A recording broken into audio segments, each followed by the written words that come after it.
A prova que se tornou bênção. Um testemunho de fé, luta e milagres silenciosos. O peso da noite e a decisão que mudou tudo. Era uma quinta-feira à noite e o irmão Carlos, vamos chamá-lo assim para preservar sua identidade, mas sua história é real e conhecida por muitos na congregação. Sentou-se à mesa da cozinha com as mãos trêmulas.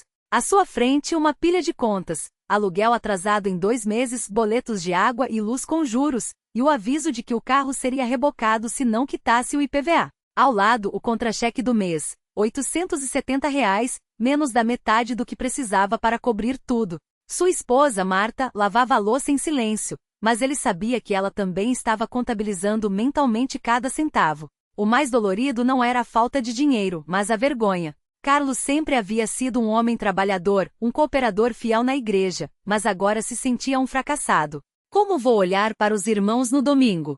Como vou ofertar se não tenho nem para o pão? Pensava, enquanto as lágrimas queimavam seus olhos. Foi então que lembrou das palavras do irmão mais velho na reunião de jovens semanas antes. Deus não nos promete uma vida sem tempestades, mas promete que a tempestade não nos afundará. Ele fechou os olhos e pela primeira vez em dias orou em voz alta, não com palavras ensaiadas, mas com o coração partido. Senhor, o Senhor sabe da nossa necessidade.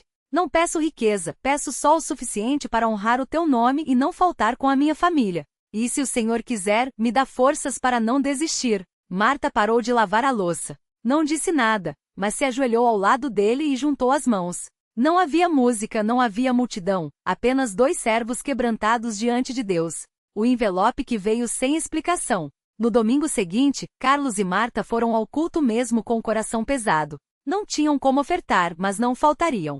Se não temos nada, pelo menos temos a presença do Senhor, Marta havia dito naquela manhã. Durante o culto, enquanto o irmão pregava sobre a providência de Deus no deserto, Êxodo 16, Carlos sentiu alguém tocá-lo no ombro. Era o irmão João, um cooperador mais velho, conhecido por sua discrição e sabedoria. Irmão Carlos, o Senhor me colocou no coração para te entregar isto, disse ele, estendendo um envelope branco sem remete.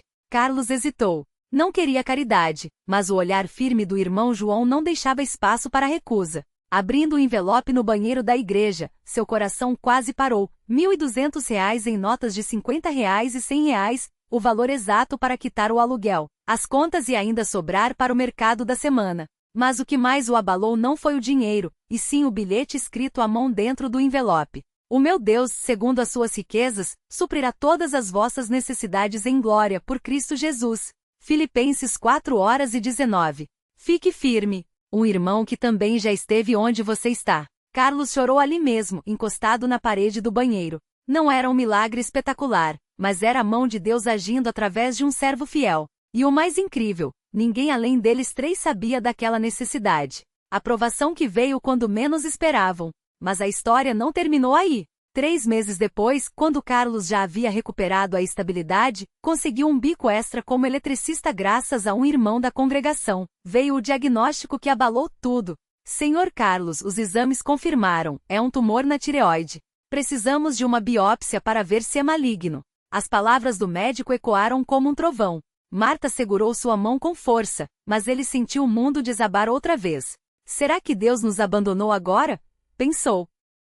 Naquela noite não conseguiram dormir, mas às 3 horas da manhã, Carlos levantou-se, ajoelhou-se ao lado da cama e começou a orar em línguas, algo que não fazia com tanta intensidade há anos. Por 1 hora ele clamou, chorou e intercedeu, até que uma paz inexplicável encheu seu coração. Marta, acorda. Ele disse, acordando-a com voz firme. Vamos jejuar esta semana. Não é hora de desistir, é hora de lutar. E assim fizeram. 7 dias de jejum e oração, apenas água e pão, enquanto irmãos e irmãs da congregação, que nem sabiam do problema, oravam por eles sem entender por quê. O milagre que veio no tempo de Deus. A biópsia confirmou pior, câncer. O médico recomendou cirurgia imediata, mas Carlos e Marta decidiram esperar mais 1 mês, confiando que Deus operaria. Nesse período, todos os domingos, o irmão presidente, sem saber da situação, lia Salmos 103. 3. Ele é o que perdoa todas as tuas iniquidades e sara todas as tuas enfermidades. Uma irmã da congregação que também não sabia sonhou com Carlos vestindo uma túnica branca e ao contar o sonho, disse, sinto que Deus está te curando. No trabalho, um cliente desconhecido, que nunca havia falado de religião, perguntou do nada, Irmão, o Senhor acredita em milagres? Porque eu já vi Deus curar pessoas. No dia da segunda biópsia, o médico entrou na sala com um sorriso estranho. Carlos, não sei como, não sei porquê, mas o tumor desapareceu.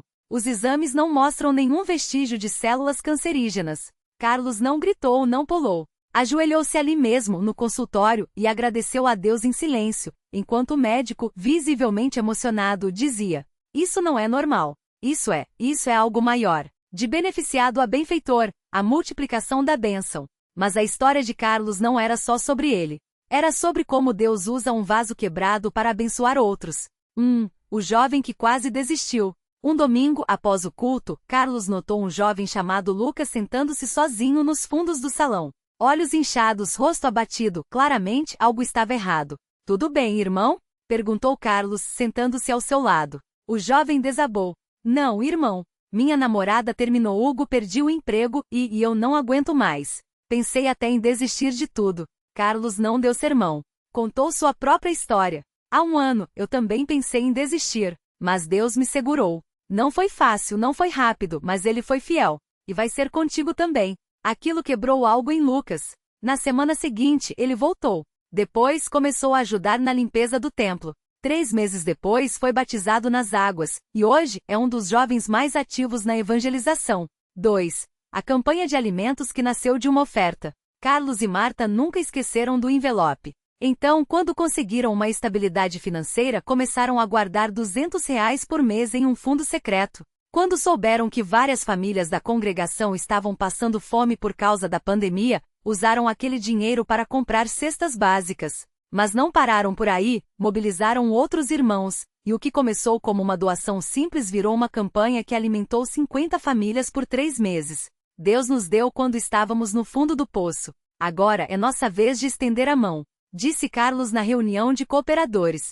3. O testemunho que fortaleceu uma congregação inteira. Hoje, sempre que há um irmão desanimado, o presidente da congregação pede a Carlos para compartilhar sua história. Não é para me exaltar, mas para mostrar que Deus não muda, diz ele, sempre humilde. E o mais lindo é ver como sua história se repete em outras vidas. Uma irmã com depressão encontrou forças para voltar aos cultos. Um casal à beira do divórcio se reconciliou após ouvir como Carlos e Marta superaram suas crises.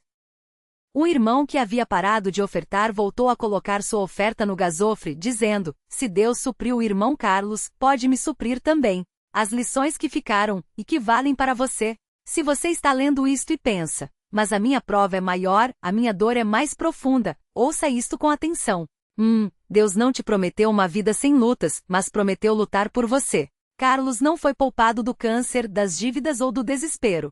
Mas em cada etapa, Deus deu um passo à frente. Primeiro, o envelope. Depois, a cura. Por fim, a oportunidade de abençoar outros. 2. A fé não é a ausência de medo, é a coragem de seguir mesmo com medo. Carlos chorou. Marta tremeu.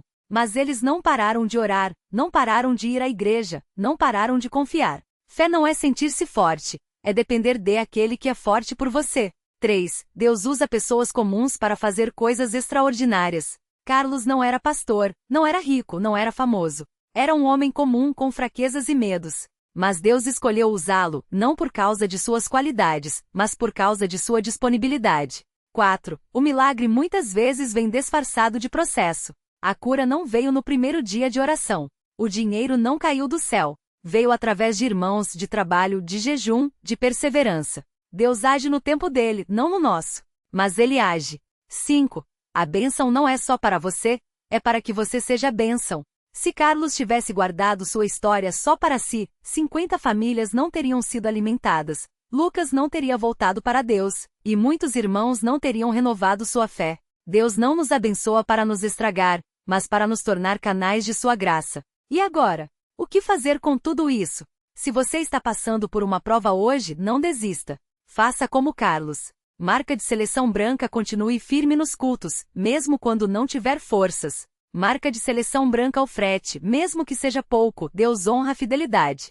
Marca de seleção branca, ore com sinceridade, não precisa de palavras bonitas, só de um coração quebrantado. Marca de seleção branca, espere em Deus, não no homem, não nas circunstâncias, nele. Marca de seleção branca, quando Deus te abençoar, não guarde só para você, seja um canal. E se você já passou por uma prova e Deus te livrou, compartilhe sua história. Alguém precisa ouvir que Deus ainda faz milagres, mesmo que sejam silenciosos, mesmo que sejam através de irmãos, mesmo que demorem. A oração que Carlos faz hoje por você. Antes de terminar este relato, Carlos pediu para deixar uma mensagem para quem está lendo. Se você está onde eu estive, com medos, dívidas, doenças ou só um vazio no coração, eu quero te dizer uma coisa: Deus não te abandonou. Ele está trabalhando em silêncio, mesmo que você não veja. Eu já pensei em desistir. Já chorei até não ter mais lágrimas. Já me senti o pior dos homens. Mas Deus me segurou. E se Ele fez por mim, Ele pode fazer por você. Não olhe para o tamanho da sua prova. Olhe para o tamanho do seu Deus. Fique firme. A obra que Ele começou em você, Ele vai terminar. Glória a Deus. Amém. Se este testemunho tocou seu coração, compartilhe com alguém que precisa de esperança. Deus pode estar usando você para ser a resposta da oração de outra pessoa. A prova que veio para fortalecer, a história completa de Carlos e a fidelidade que mudou uma família. O peso que ninguém via. Carlos não contava para ninguém, mas as noites eram as piores. Enquanto a esposa, Ana, dormia ao seu lado, ele ficava acordado, olhando para o teto, fazendo contas mentalmente. Aluguel, R$ 850. Luz, R$ 220. Água, R$ 90. Supermercado, R$ 400. E o salário? Atrasado há 2 meses. A empresa onde trabalhava como auxiliar administrativo havia entrado em recuperação judicial, e os funcionários eram os últimos a receber. Senhor, como vou explicar para Ana que não temos mais como pagar as contas? Pensava, enquanto o suor frio escorria pelas costas. Naquela madrugada, depois de horas sem dormir, ele se levantou em silêncio, pegou a Bíblia que ficava na cabeceira e abriu aleatoriamente. Seus olhos caíram em Salmos 34, 19. Muitas são as aflições do justo, mas o Senhor o livra de todas. Carlos fechou os olhos. Mas até quando, Senhor? Até quando? A decisão que mudou tudo. No domingo seguinte, mesmo com o coração apertado, Carlos e Ana foram ao culto. Não tinham dinheiro nem para a oferta, mas Carlos colocou no envelope os últimos R$ 20 que tinham, o que restava do troco do supermercado. Deus, o Senhor sabe que precisamos muito mais do que isso, mas o pouco que tenho, eu dou para o Senhor, sussurrou, enquanto depositava o envelope na urna. Naquele mesmo culto, o cooperador responsável pela região anunciou: Irmãos, semana que vem teremos uma campanha de visitas nos bairros. Precisamos de voluntários para levar a mensagem do Evangelho. Quem puder se inscrever, fale com os diáconos. Carlos sentiu algo dentro dele. Como eu vou ajudar os outros se nem minha própria casa está em ordem? Pensou. Mas uma voz suave, como um sopro no coração, lhe disse: Vá. Ele se inscreveu. O encontro que ninguém esperava. Na terça-feira, Carlos e mais 2 irmãos foram visitar um bairro afastado. Batiam de porta em porta, convidando as pessoas para os cultos. Na quinta casa, um jovem de uns 25 anos atendeu com o rosto fechado. Não estou interessado, disse secamente, já fechando a porta. Mas Carlos notou algo nos olhos daquele rapaz, uma tristeza profunda.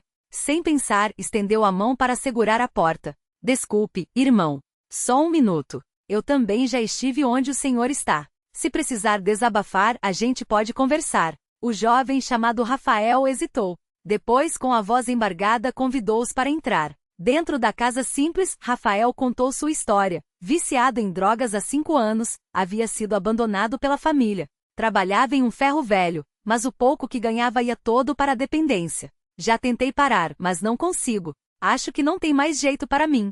Carlos não tinha respostas fáceis, mas tinha uma história. Rafael, há 2 anos, eu também achava que não tinha saída. Minha vida era um caos. Mas Deus me tirou da lama. Não foi do dia para a noite, mas Ele me segurou. Se o Senhor fez por mim, Ele pode fazer por você.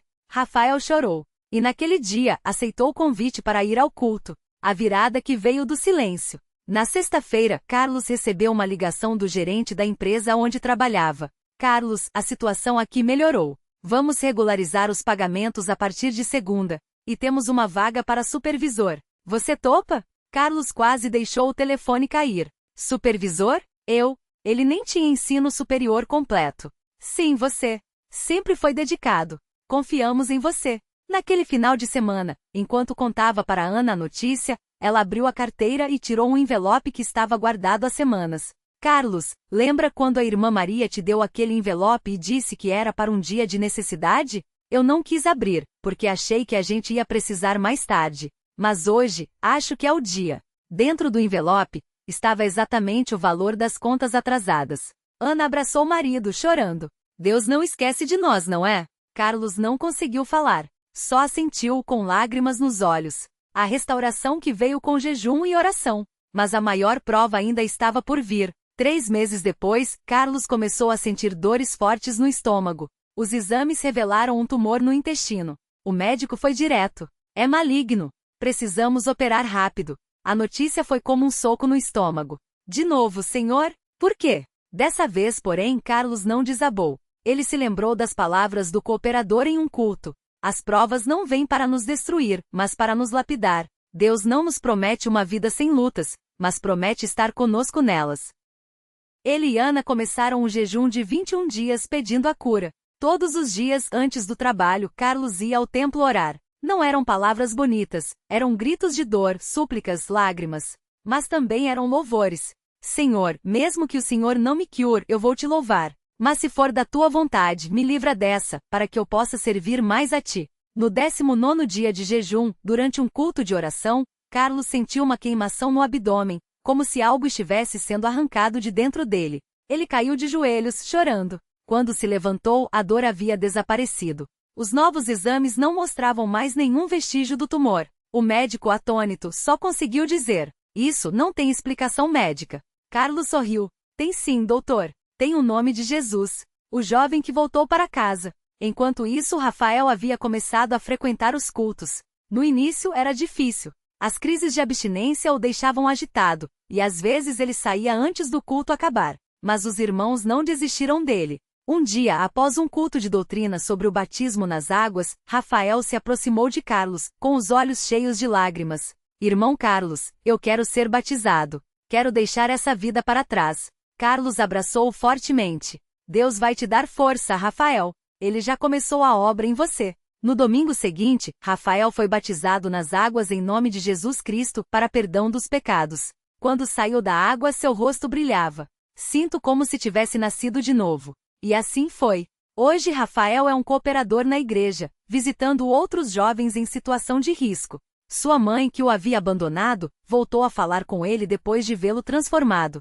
Filho, o que aconteceu com você? Ela perguntou, emocionada. Rafael só sorriu. Deus, mãe. Só Deus. A família que se reencontrou na fé. A bênção não parou por aí. Ana, que sempre foi uma mulher de oração, começou a sentir um chamado para trabalhar com as crianças na escola bíblica dominical. No início, ela tinha medo, eu não sei ensinar. Mas com a ajuda das irmãs mais experientes foi se solando. Hoje ela é responsável pela classe das crianças de 6 a 8 anos, e seu maior prazer é ver os pequeninos decorando versículos e cantando hinos. Quando vejo aqueles olhinhos brilhando, lembro que Deus usa até os mais fracos para fazer coisas grandes. Carlos, agora supervisor, dobrou sua oferta. Não por obrigação, mas por gratidão. Deus me deu tudo. Como não vou retribuir? E a cada domingo, quando ele vê Rafael ajudando outros jovens, ou Ana ensinando as crianças, ou quando lembra daquela madrugada em que pensou em desistir, ele só consegue dizer uma coisa: valeu a pena ficar firme.